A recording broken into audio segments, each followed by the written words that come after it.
Dakle, dragi prijatelji, neko nas je prekinuo. Znači, vidite da ne može to da prođe tek tako jednostavno, moramo da seckamo ovaj drugi deo. Ne mogu nam ništa nam ne mogu, razumete? Oni su sada to presekli, kao nema dovoljno memorije. Ja sam onda uzeo nešto izbrisao, ne mogu da nas zaustave, nema šanse. Da, idemo da smo stali. Kod lečenja, što sam ja tako crno, faca mi nešto tamna, da idemo ovako, ovako, lepše se vidimo, čekaj, ovako se nagnemo, ono. Dakle, mi smo došli kod lečenja, joj, čekaj da ispričam, Lutko, Lutkiće, ovo je ozbiljna stvar, razumeš, a? Razumeš, ovo je ozbiljna stvar, da ispričamo priču, okej. Znači, kod istraživanja raka to je brzo, to nema šta. Znači, osoba poreda osobu, ubistvo, to je moje iskustvo, znači ja to radim, radio sam i znam i uspevam i nema tu, pričao sam kod elementa, izvinjavam se. Znači, pomisli, stvori kuću. Znači, on prvo ima ideju kako se stvara kuća, onda nacrta vizualno ili nekome kaže, znači reč i bi svetlo, i to svetlo se podeli na svetlu tamu i to je to. I onda nađe majstora kome kaže, vidi ovako hoću, znaš ti to da uradiš, ili nađe, kako se zove, onaj što pravi konstrukcije, što završio fakultete, i on će kaže, dobro, ja ću da ti napravim, recimo, obliku piramide, zato što je najbolji oblik piramide i najbolji oblik je okrugao, znači to su neke druge te priče, jel? Ali nećemo sada kako žive ljudi na mesecu i vanzemaljci u kakvim oni kućama žive, to prevazilazi, to će da me stavio u ludnicu. Da mislite, sebi ćemo u ludnicu, kaže ovaj Aleksij odlepio, šta on priča ovde? Znači on misli da je on Aleksandar Brendjev, takozvani Napoleon II, veliki, mali, junior. Znači šta, da se vratimo na rak, znači osoba poredila drugu osobu, ima rak, ima iskustvo mučenja, ima iskustvo to, iskustvo žrtve, iskustvo kako ljudi vole da pomognu i na neki način je to dobro, sve je dobro, zato što će na taj način da isprovocira neke ljude koje na drugi način ne može da se isprovocira, da budu spasioci, da budu dobri ljudi. Ok, sve to ima svoju priču, ali da skratimo te igrice i znači šta, dođe na seansu, zatvori oči i povežem ga sa delfinom, zamisli delfina u pećaku mora i pliva sam. Uživa radost života, sve u glavi, što kažu ljudi, ništa, sve. Ovo napolje feedback, znači mi smo u glavi stvorili jednu sliku i mi smo napravili kuću, to je feedback, ušli smo u kuću da živimo u toj kući jer je to naša kreacija. Naravno, nije samo naša, ali da ne komplikujem previše, jer naše misli nisu samo naše misli su misli cijelog univerzuma, ali naše misli su najviše naše, ali postoje i znači druge osobe koje sve to je ta ista priča koja je priča sa tom osobom, koja je povređena. I šta se onda dešava? Znači kako isceljujemo rak, ta osoba hoće da iscelji rak, mi jednostavno putem misli prizovemo deo svesti te osobe koja je povređena. Ona dođe, mi tu osobu povežemo sa njenim anđelom, kao što i ovu osobu koja dođe na seansu povežemo sa anđelom, pa sa arhanđelom Mihajlom, Gabrielom, Rafaelom, Krišna, Šiva, Buda, znači to je to, povezivanje sa božanstvima. To je u stvari smisao celog duhovnog života i cele igre to, šta je korist od toga da imate rak, ili da budete bolesni, ili da, ima iskustva, ali znači, i šta se dešava? Osoba A ima rak, osoba B povređena, dolazi do razgovora kao na sudu. Zašto sam ja tebe povredio, zašto ti mene, ti si kriv, ja sam kriv, ti treba da ideš u zatvor, ali nećeš da ideš u zatvor, nego to si bio u prošlom životu, a sad će patiš večno, jer si me povredio, znaš, imat ćeš rak i teške muke ćeš da imaš. I ovaj kaže, pa dobro, ali ajde, prosti mi, pape, jedno mi oprosti, ne moramo da se mučimo, jer vidiš da i ti si vezan sa tim. Povezani smo na neki negativan način, a mogli bi da povežemo se nas dve osobe na neki lep način. Ako možeš, molim te, oprosti mi. Ali pošto mi u ovom, znači to oprosti religije, da je oproštaj super stvar, međutim kako ja znam šta je oproštaj i kako ja da realizujem kad ja to nemam pojma. Znači mene uđe, znači obično to radi sa Arhanđelom Mihajlom, on to voli da radi, on uđe u mene, u ovu osobu uđe njegov anđeo i onda oni imaju šta oproštaj. Oni su to realizovali i oni to prenose kao spojeni sudovi, znači onda se osjeti tu nešto u srcu, osjeti se u glavi, osjeti se olakšanje, nemaš tereta na leđima, i onda je ova osoba to primeti i kaže, pa nije to tako loše, ja imam neki teret što ja tebe optužujem, no? I šta se onda dešava?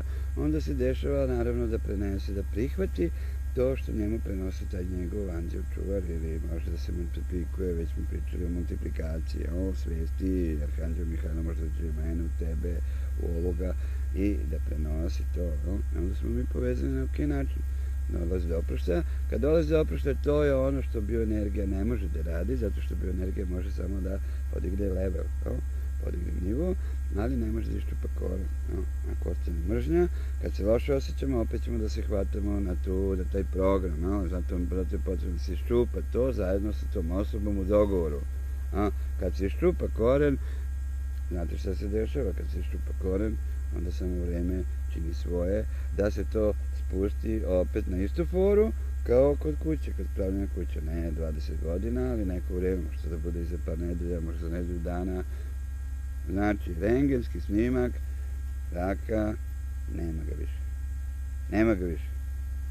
Sad, da se razumemo, postoji još nešto što je jako bitno, a to je čišćenje prostora u kome živi ta osoba koja ima rak i čišćenje osoba sa kojima ta osoba živi u nekim interakcijama koje su već navikli na ovo ima rak, ide tamo da se iscijeli kod Aleksa, možda prođe, možda ne prođe, a će prođe možda, ali najbolje je da opet ima rak. Znači, da se razumemo, znači te osobe treba da se nekako, a pogotovo prostor, zato što u prostoru žive mnogi entiteti, verovali ili ne, nema tu nikakvog straha, nema ništa, tu ima i božanstva, božanstva su uvijek tu, ali profure neki demoni, navuko se na taj bol, na tu patnju, na tu tugu i njemu se to sviđa. Znači on mora malo da se poveže isto sa njegovim anđelom i sa njegovim delfinom, da malo da pliva, da se malo zajebava, da malo neke ženske sa štiklama, nemam pojma, ne život, ne se uvuko tu zabarikadirao u 4 zida, mislim, gde smo, tako? Ne, ako ništa nisam bio razumljiv, drago mi je, važno je da se mogu da držim predavanja i, eto, hvala na pažnji, to je to. Amen. Pozdrav. Pa to. Klik. Znači, sad smo to kliknuli, završili smo tu seansu, idemo na drugu. Bilo napadno. Dakle, šta sada treba da pričamo o filmu koji snimam sa visokim štiklama i kako se seksualna energija koristi u isceljivanje? Pa da li ste vi normalni da ja pričam javno o tantra jogi, o šivi šakti i o seksu?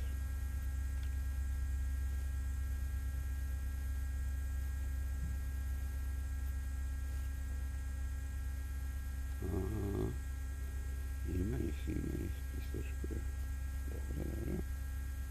Ok. Pa, znate šta, mogu vam reći da je mnogo zapostavljeno ta seksualna energija u isceljivanju i to je deo mog istraživačkog rada, mog instituta. Zato što ljudi se pare, seks koriste malo onako više kao životinje kad im dođe vreme, bioritam, mesec, način život, alkohol, droga, gudra, kako hoćete to da zovete.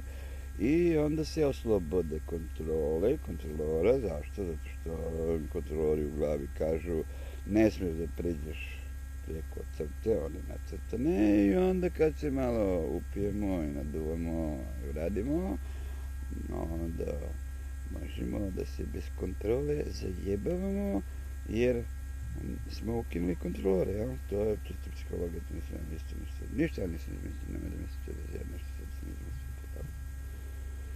I dakle, Ali međutim, znate šta, to je mnogo šira oblast istraživanja, energetski i naravno tu se često izviznemo, pa onda se kao i zaljubimo, pa brak, pa mislim ispadne, kad jedan pukne kondom pa si napravio za jedan seks, ne znam, račun za ceo život, jo? Ali nećemo sad o seksu, nije to je samo za privatne partije i za ekipu koja će da se bavi studijom, znači,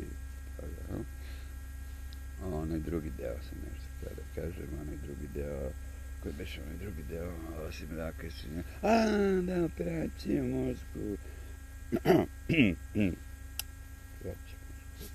znači, mikrohirurgija, šta, ista ta stvar, znači, operacija se vrši s pomoću anđela, arhanđela, jednostavno već se slušali ste moje seanse, kako se radi skeniranje tela, kako se radi inicijacija, pošto mi imamo više tela, ali fizičko, mentalno, emotivno, može da se lepo to skenira, zajedno, pazite, zajedno, i to da vidi ta osoba, to isto ste čuli, da vidi anđela, da vidi arhanđela Mihajla, da vidi svoje telo, znači svest izvukla iz svog tela, pa ga posmatra, ali ne sama, jer uvek smo pod uticajem više entiteta i ne možemo da verujemo, pogotovo kad su neke tako krupne stvari, da je istina to što vidimo. Svako ima svoju istinu, svako ima svoju istinu. Znači, ali kad je tu neko od božanstava, arhanđeo, i onda se družimo sa njim svaki dan, kuvamo ručak, obavezno zajedno sa njim, nudimo hranu, pevamo, slušamo muziku, meditiramo, mislimo na njih stalno, znači evo i ovde su, oni su prizvani, ako ništa ne osjećate, meni je žao, znači, eto, naiđe neki komarac, da znate, iako nije prizvan, ali to je to što hoću da vam kažem. Znači, naiđu i neki komarci koji nisu prizvani. Zašto? Zato što ih to nešto privuklo. Imaju šta da sisaju, energiju neku, ali sa njima smo na stranu. Baš što božanstvo. Eto to tamo, cijela priča. Znači, te operacije koje ja vršim, koje su budućnosti medicine u operativnom sistemu, a operativni sistem poznat nam je kao Windows najčešće. Znači vrši se operacije. Kako se vrši operacije? Pa da sa anđelima, ja nemam pojma. Oni znaju. Isto. DNK kanali, isto. Znači sve može da se razvuče kroz vreme je relativno, prostor je relativno, sve je relativno.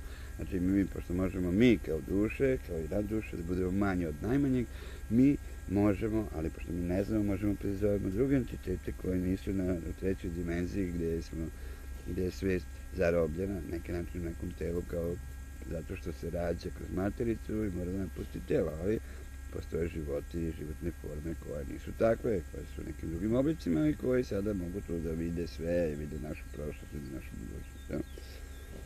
I oni to jednostavno mogu da urade našom željom, potrebom, zaslugom, zasluga je isto jako bitna, našom devocijskom službom, druženjem, iz ljubavi sa njima, prijateljstvu sa njima, tako. I znači oni to urade, jer oni mogu da se smanje, slušali ste seanse moje kako smanjiš i uđeš u svoje srce, znači smanjiš,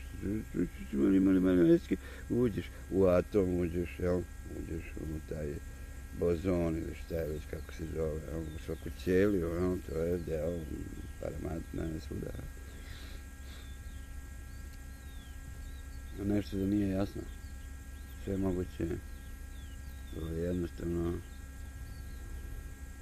ali teško da uspjeva zato što postoje oni kao kontrolori misli, mislim nije teško uspjeva, šalim se, meni obično treba 5 godina, kad imam neke ideje, to prođe na 5 godina i onda za 5 godina,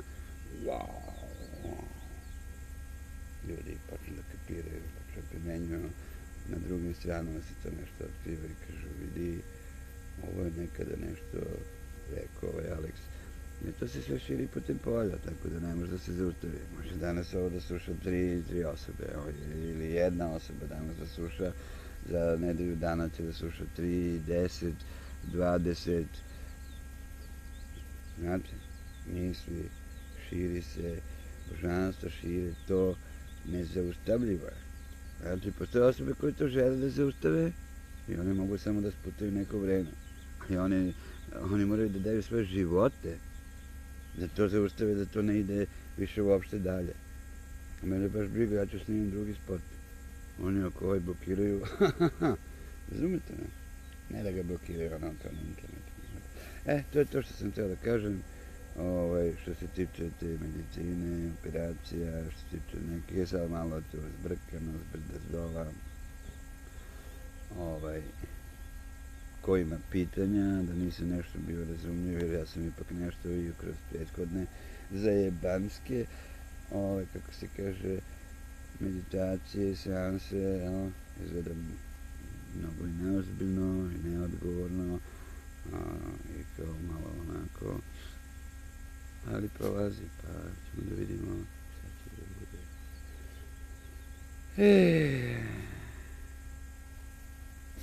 Hvala.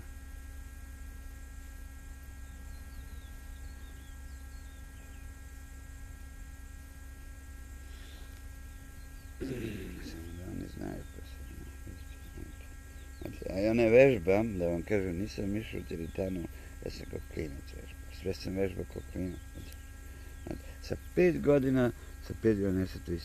godina sam ja osvojio prvu zlatnu i prvu bronzanu medalju. Znate što to znači kada dete sa 5 godina osvoje. I prvi intervju za novine sam dao. Pa znači moj život je totalno sjeban. Pa mislim, predodređen da stalno budem neki pobednik, nemojte da se ljutite što ja tu ulogu igram i glumim da sam pobednik. Znam da ne valja biti stalno pobednik, treba biti poraženi, treba biti i nerešeno. Igrao sam i šaha, naravno, svašta. Bre, Aleks, zaseram se, ajde, čao. Mislim, čao Aleks, vas, prijatelji, pozdravljam.